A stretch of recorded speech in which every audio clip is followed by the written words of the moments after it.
Olá, eu sou Vitória Lemos. Esse é o 45º episódio do PUCcast Serviço, uma parceria da Rádio PUC-Rio com a Rádio Catedral. Aqui você encontra notícias e serviços para o seu dia a dia. Hoje, o programa fala sobre o aumento do cultivo de plantas durante a pandemia. A pandemia de Covid-19 chegou ao Brasil em março de 2020 e foi responsável por mudar a rotina de parte da população. Segundo dados disponibilizados pelo Instituto de Pesquisa Econômica Aplicada, o IPEA, em 2020, cerca de 9 milhões de pessoas passaram a trabalhar de casa. Em relação aos estudantes, essa mudança foi ainda maior. Dados levantados pelo Data Senado destacam que 32 milhões de alunos passaram para a modalidade online. O fato de passar ainda mais tempo em casa fez com que novos hobbies e hábitos fossem desenvolvidos, a fim de mudar a rotina estabelecida pelo distanciamento social. O contato com a natureza, dentro de casa, foi uma alternativa escolhida não só para passar o tempo, como também uma forma de distração. Segundo dados do Instituto Brasileiro de Floricultura, o IBRAFLOR, em 2020 foi registrado um faturamento de 9,5 bilhões de reais, um aumento de 10% quando comparado ao ano anterior. Em 2021, a expectativa do Instituto é que o crescimento seja de até 5%. Entre as pessoas que passaram a praticar a jardinagem está o estudante de comunicação Luiz Rosa. O jovem destaca que o contato direto com a natureza foi fundamental para superar momentos difíceis provocados pela quarentena. Eu já tinha algumas plantas, em casa pré-pandemia, mas eram poucas. Durante a pandemia eu me vi preso em casa, acho que todo mundo, na verdade, mas eu tive um agravante pessoal que eu me vi sozinho. Eu fiz grande parte da minha quarentena sozinho e foi um baque tremendo pro meu psicológico, sendo muito sincero.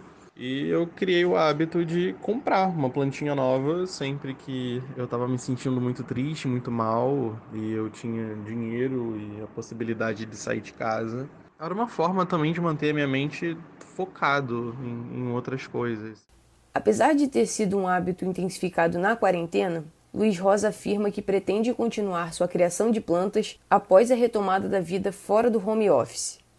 Definitivamente. Eu vou continuar cultivando as minhas plantas, sim. Foi um hobby que eu comecei um pouco antes da quarentena, se fortaleceu durante a pandemia.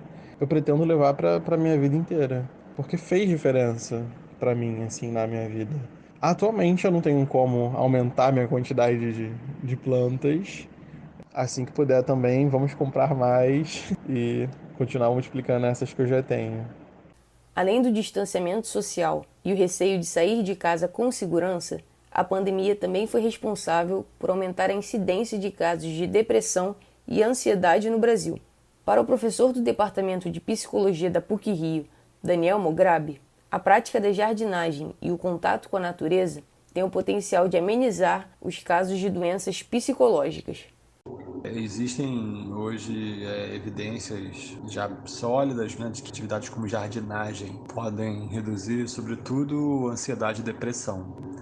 De maneira geral, isso é importante dizer, para além da questão da jardinagem, o contato com a natureza hoje, a gente sabe, traz grandes benefícios para a saúde mental.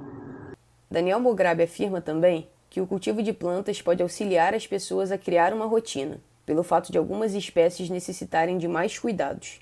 O professor destaca ainda que alguns estudos apontam a localização do jardim como um fator crucial para a comunicação entre vizinhos, o que ajudaria a evitar a solidão.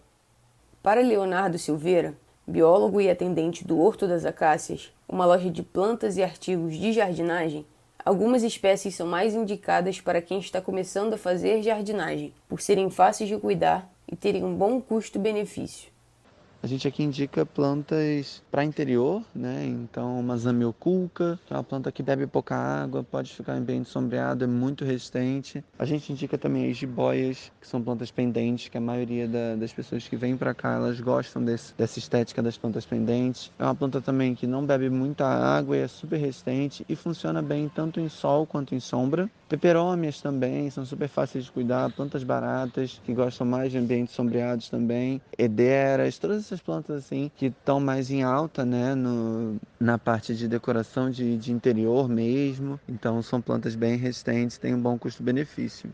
O biólogo destaca também que é necessário ter cuidado com algumas espécies de plantas que apresentam algum teor de toxicidade, como a costela de Adão, comigo ninguém pode e o lírio da paz.